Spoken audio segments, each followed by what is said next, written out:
All right, y'all. Today's a big day. We're going to be going through two chapters of Proverbs because it's February, and that's what we're going to do. So, after a little bit of music here while we wait for people to join us, we'll jump right in. See you soon.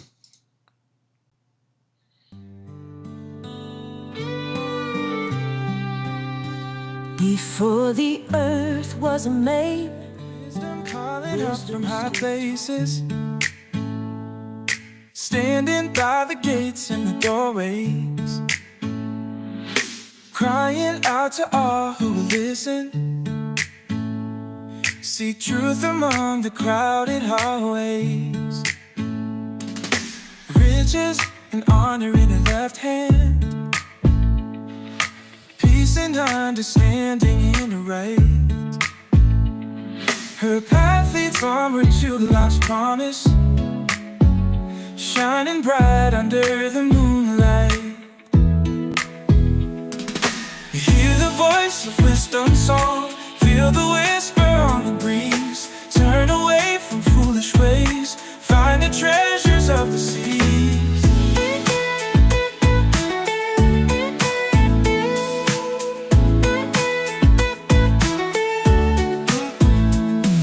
She was there at the world's foundation, before the ocean started flowing,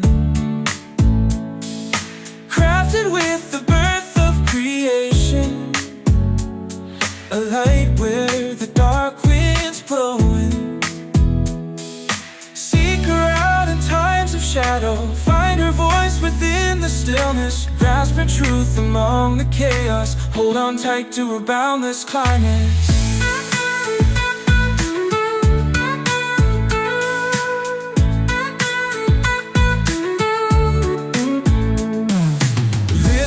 You sons of mortals, choose the path of life and blessing. Turn your ears to wisdom's calling, live the truth that she's professing. Yeah.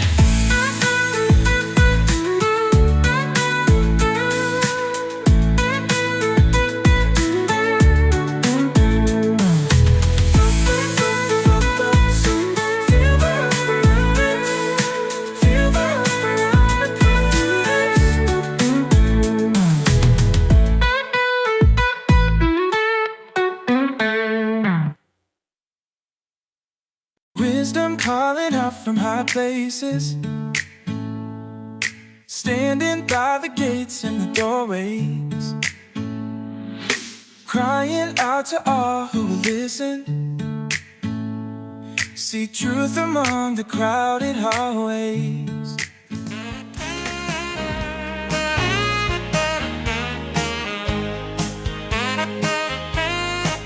Before the earth was made, wisdom stood tall, knowing every step through the rise and the fall. In the pages of Proverbs, secrets unfold, revealing a treasure more precious than gold. Get wise, open your eyes, read a chapter every day. You'll realize, guided by wisdom, let preparedness rise. Get wise, it's no surprise, a proverb a day will bring wisdom your way. Get wise. It takes wisdom to get paid, to walk the right way, to make the right choices every single day. From the dawn of creation to the hustle and grind, Proverbs light the path for a clear state of mind. Get wise, open your eyes, read a chapter every day. You'll realize, guided by wisdom, let preparedness rise.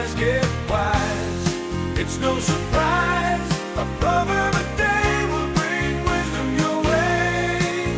Get wise. A proverb a day. Well, good morning, everybody. Welcome into Proverbs Every Day. My name is DJ, and glad to have you with me today. So we're going to be doing a 2-chapter a day today. We're going to be going through chapters 8 and 9 because it's February, and well, we need some extra help, don't we? So we're going to make it through the entire month, but not have to stack up everything at the end. And so we're going to try this approach, see how well it works out for us. I'm sure I will probably get confused at some point, but we'll do our best. So, all right, let's dive right in right after we play our all-important theme song. It's time for Proverbs every day. Words of wisdom show you the way. Every month a whole new look, different version of the book. Reading the whole chapter each calendar day. Proverbs every day. Proverbs every day.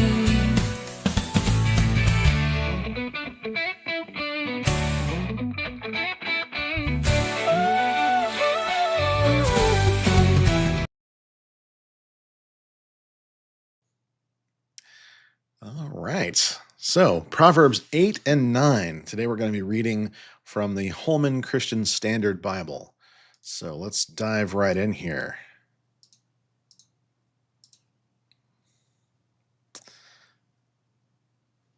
Chapter 8. Doesn't wisdom call out? Doesn't understanding make her voice heard? At the heights overlooking the road, at the crossroads, she takes her stand. Beside the gate to the entry to the city, or the mouth of the city, at the main entrance, she cries out.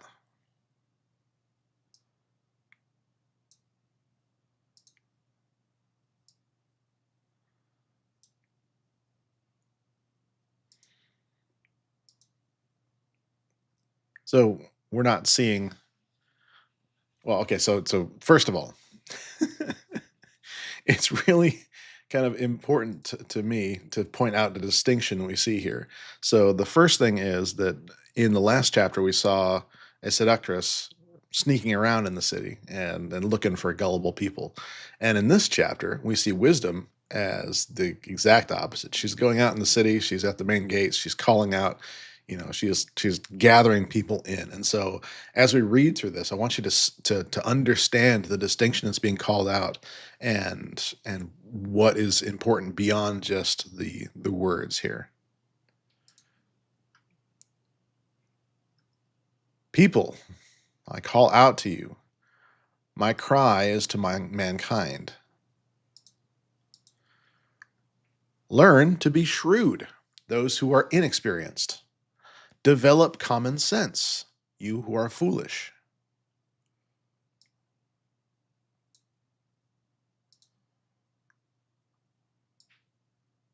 Yeah, that learning here. And then develop common sense. Verse 6, listen, for I speak of noble things, and what my lips say is right. For my mouth tells the truth, and wickedness is detestable to my lips. All the words of my mouth are righteous. None of them are deceptive or perverse. All of them are clear to the perceptive, and right to those who discover knowledge.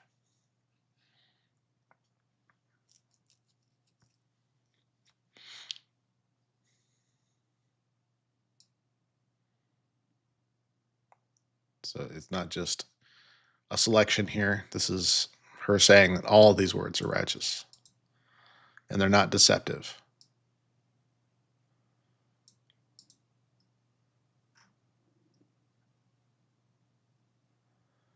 All of them are clear to the perception, deceptive, and right to those who discover knowledge. It's in other words, it's it's right there if we are willing. So, verse 10, accept my instruction instead of silver, and knowledge rather than pure gold. For wisdom is better than jewels, and nothing desirable can compare with it. And this is something we'll see a lot of, right? We see a lot of this call to say this is better than those other things, like those things that we hold up as being more valuable than anything else. This is more valuable than that, and we need to treat it that way, and not just say, "Oh yeah, that's very nice to say." Okay, yeah, I get it. No, we need to say this is worth giving up those other things for this. This has to be first. Which, by the way, is why I do this first thing of the day. This is the first part of the day. Verse 12, I, wisdom, share a home with shrewdness, and of knowledge and discretion. To fear the Lord is to hate evil. I hate arrogant pride, evil conduct, and perverse speech. I possess good advice and competence, or resourcefulness. I have understanding and strength.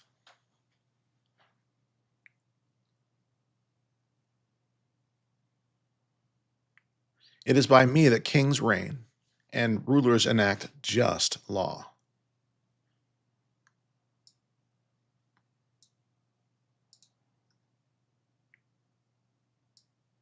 So see that.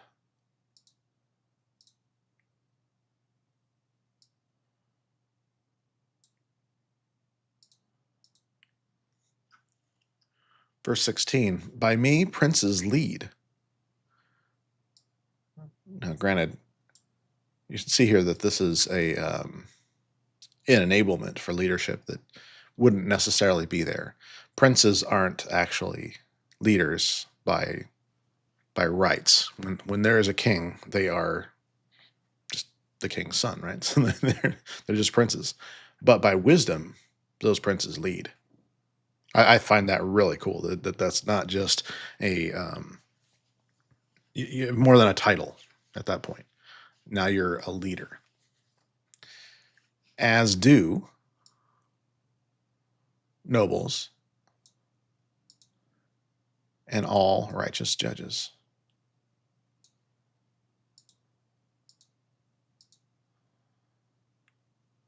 Some sources say this is nobles who judge the earth. Okay. But catch this, that this is not by their titles for any of these. It's not by what they were put there to do that enables them to do these things.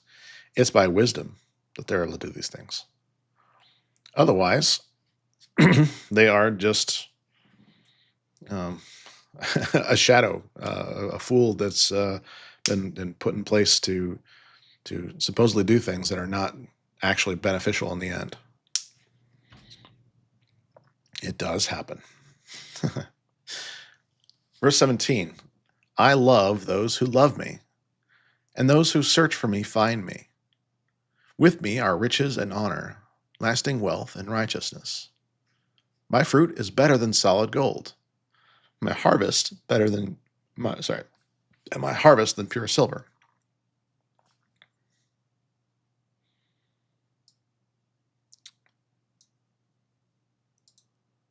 So in the last chapter, we saw someone that is an adulteress that is searching out others. For this, it's a call to seek wisdom out. So it's just like it's an invitation to seek her and find her instead of her sneaking around looking for you. She's right there, but you have to go out and find her. You know, it's not coming to you necessarily. You know, you have to go to her. Verse 20 says, I walk in the way of righteousness and along the paths of justice, giving wealth as an inheritance to those who love me, and filling their treasuries.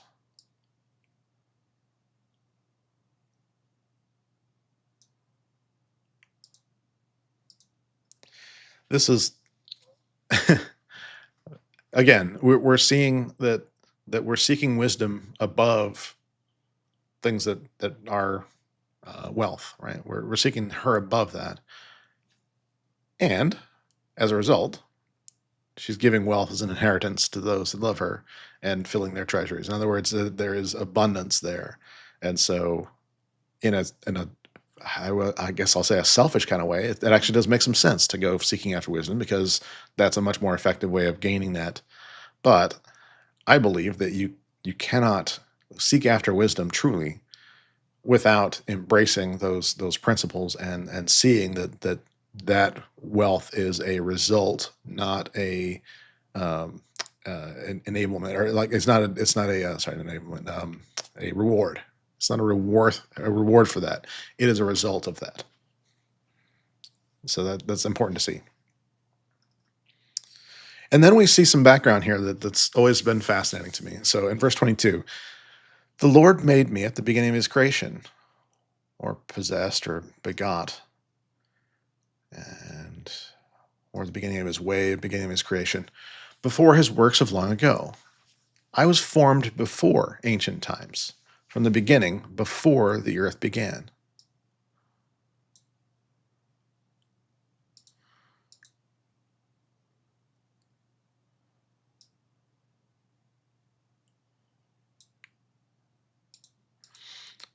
I was born when there was no watery depths and no springs filled with water.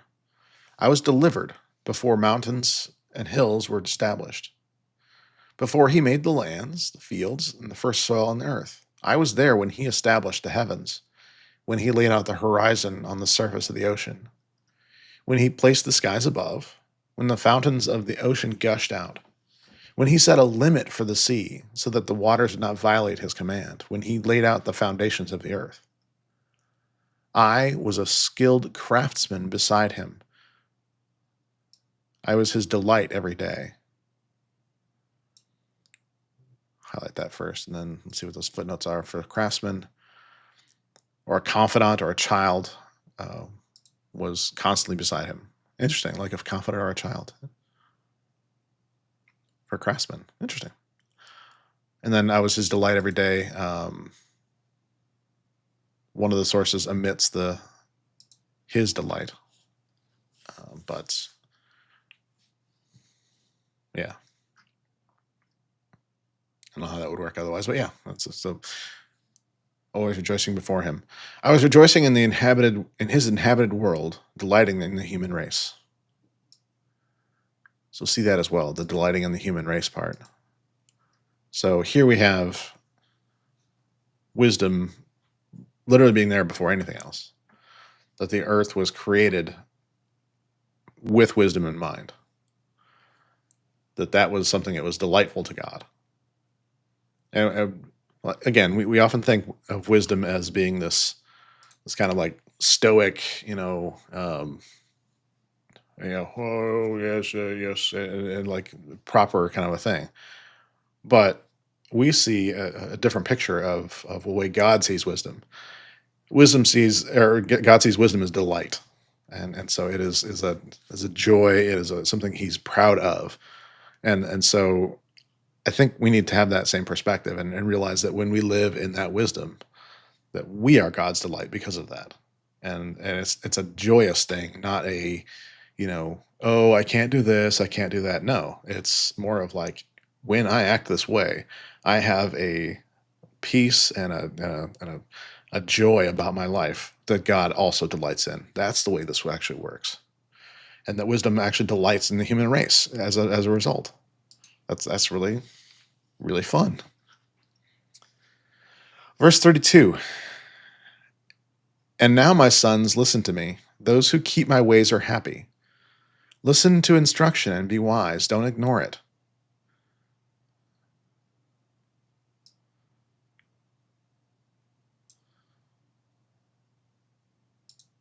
That's good action steps right there. Listen to instruction and be wise. Don't ignore it. Yeah. Anyone who listens to me is happy. Watching at my doors every day, waiting by the posts at my doorway. This is so key. For the one who finds me finds life and obtains favor from the Lord. But the one who misses me or sins against me harms himself, and all who hate me love death.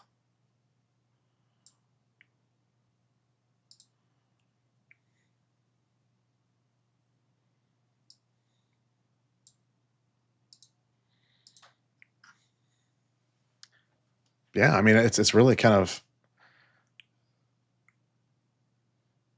so let's see. Let's outline our choices here. So we have, let's see here. So we follow wisdom because she's right there, and it's something we can grab onto quite easily. We make this a priority in our lives. We don't go after money or anything like that. We say, okay, this is first. This is what we do first. We know that makes us happy. We know that is something that God put in place for us before anything else.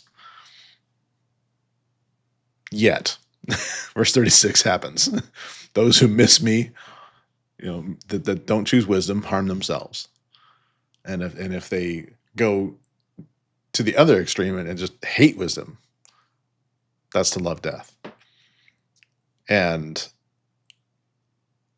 well, if you're not seeing this in society, it's been there forever. Otherwise, it wouldn't be mentioned, right? It's just a natural result of Satan's influence in our society, and so it is one of those things where it's just like you have people out there that literally do hate wisdom, that say things like, "Oh, it's my truth." Anyone who says "my truth" hates wisdom. I'm gonna repeat that for the cheap seats in the back. Anyone who says a phrase, "my truth," hates wisdom and therefore loves death. That's just a result. It's not a threat. It's not a punishment. It is a result. Now, the good news is you don't have to be stuck there. You can actually embrace this wisdom. And I'm a person that believes fully in my heart and knows this to be true, that the true way to embrace wisdom is to embrace that full design, which I believe fully is in the gospel and the peace that is coming with accepting Jesus as your Savior. It's just one of those things where I can't explain it all the time, but everything starts to make sense. Everything just falls into place. You're in there with what creation should be. I hope that's helpful to somebody today. So we're going to move on to the next chapter, but I really wanted to make sure that is clear, that this is something where we are presented with an intention of God from before anything else was done. And so it's really important. And it's also important to see that unlike this seductress, she's out there. She's just saying, "Hey, I'm right here. I didn't. You can come seek me out. I'm not hard to find. I'm right here. I don't have to hide. I don't have to lurk in the shadows. I don't have to do anything. Wisdom is just right there." All right. Let's click the magic button if I find it and move on to Proverbs 9, because we're going to do it 2 in 1 day here. So let's dive into chapter 9. Here we go. Buckle in, get your coffee. Yeah, a little espresso this morning in a big old cup. Not kidding. Whee! Wisdom versus foolishness. Chapter 9. Wisdom has built her house. She has carved out her 7 pillars. She has prepared her meat. She has mixed her wine. She has also set her table. Are you seeing anything similar here? In chapter 7, we saw that seductress misusing, very key, misusing a an offering. This is not an offering. This is not an offering to God. This is a meal. She is preparing a feast. Very, very different. Verse 3, she has sent out her female servants. She calls out from the highest points of the city. Whoever is inexperienced, enter here. To the one who lacks sense, she says, come, eat my bread and drink the wine I have mixed.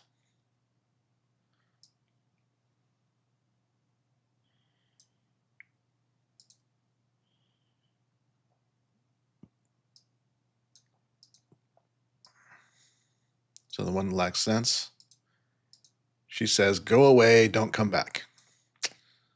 No, she says, come eat the bread, come drink the wine that I've mixed. Leave inexperience behind, and you will live. Pursue the way of understanding. Very worthy of a green one there.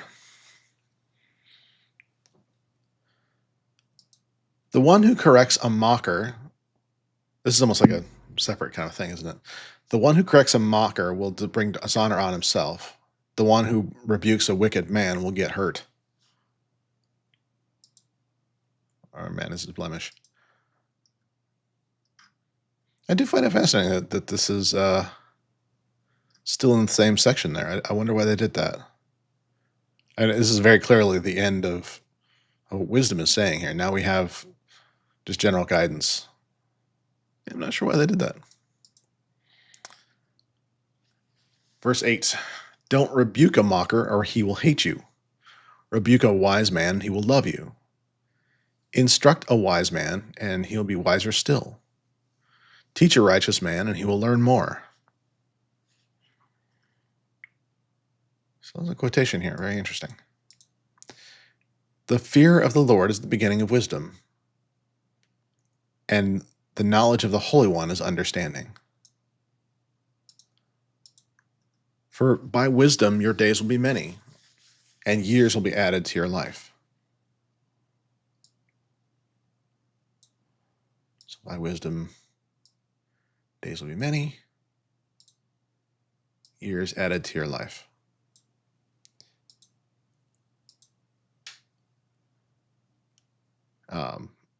Yeah, a quick note on that. So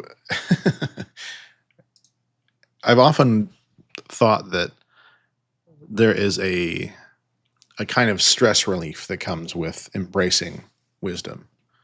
There's I find a lot of people are very stressed and anxious, and I count myself among these people. By the way, I fall into this very often. Stress comes from being unsure of what to do, and that is one of the biggest stressors that we put on ourselves. And there's other stressors that come by the world, sure. But as far as stressors we put on ourselves, it's that whole wondering what to do. And would that living in that stress take years off your life? Yes. Yes, I believe it does.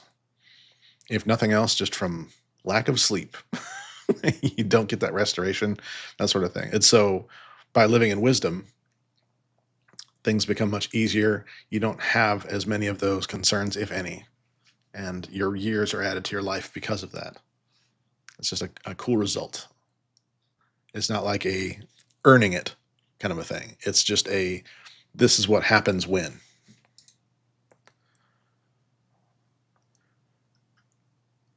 And kind of what I was saying before, this kind of lends to that there's a certain level of selfishness when it comes to this, but that's a healthy selfishness. Verse 12, if you are wise for your own benefit. But, counterpoint to that, if you mock, you alone bear the consequences. So if you mock, alone bear the consequences. Now, now we see the addressing of the woman we saw before. The woman Folly is rowdy. She didn't give herself a name before, but wisdom does. She is gullible and knows nothing.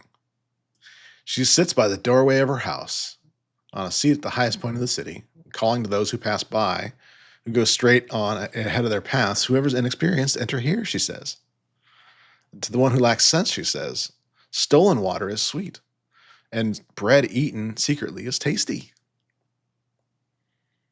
This is she's purposely looking to the ones who lack sense and saying these things. Interestingly, the whoever's inexperienced, enter here. It's the same phrase. So this is part of that deception. Is that whole bit there? Oh man, just do that there. So it's just a counterpoint where they're saying the same things, but she's trying to have people do the wrong things. So that stolen water is sweet and bread eaten secretly is tasty. It's take things that don't belong to you, and we're doing things that are in secret, and so it tastes better because it's the wrong thing, and so sin is more fun, is what she's saying here. Now, to that inexperienced, that fool, he doesn't know that the departed spirits are there, that her guests are in the depths of Sheol, or the underworld, that place of weeping and gnashing of teeth. So ultimately, we have choices in front of us. And the beauty of this is that the choices aren't necessarily difficult to make for themselves, but they require us to be constantly seeking. They require us to be constantly vigilant about, what am I after here? Am I after those stolen waters? Am I after the illusion of sin without consequence? Am I into taking things from others? Am I thinking it's going to be okay to be unfaithful to my spouse, and that's going to somehow be okay because it's their fault? Am I going to try and live, quote unquote, my truth? Or am I just going to seek after wisdom first? Am I going to look to what God has for me? Am I going to look through all of my life and say, if I'm being honest, this probably isn't right? If I look at my heart as God looks at my heart, does this line up? Am I trying to hide something from God? Am I trying to conceal and make this a secret bread that I'm eating? I can't answer those things for you. I don't see into your life. I might see some results of your life if I know you. And you might see some results of mine. But I can't look into your heart, as just like you can't look into mine. But God does, and we can. But if we don't know the difference, if we haven't first sought after wisdom, then we won't really truly know. Catch this, that wisdom was there before sin was there. There was no sin. Wisdom was there. Sin came and separated us from wisdom, from knowing the right way. Sin came to introduce sin's truth, not truth. Sin came to introduce our truth, not truth.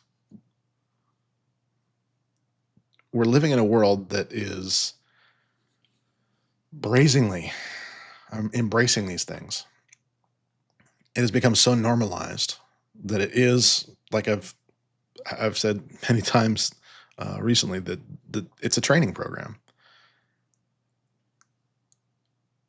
In the same way, if you or just this week, just this weekend, just today, Saturday, if you were to seek after God's word and praying and seeking and reflecting on your life with the same kind of tenacity that you were doing social media, they were doing watching the news, if you had the same level of attention, I guarantee you that seeking after wisdom, that looking at it as more valuable than anything else, will pay dividends in your life. There's very few things that I can actually guarantee. And if I'm wrong, you can have your money back.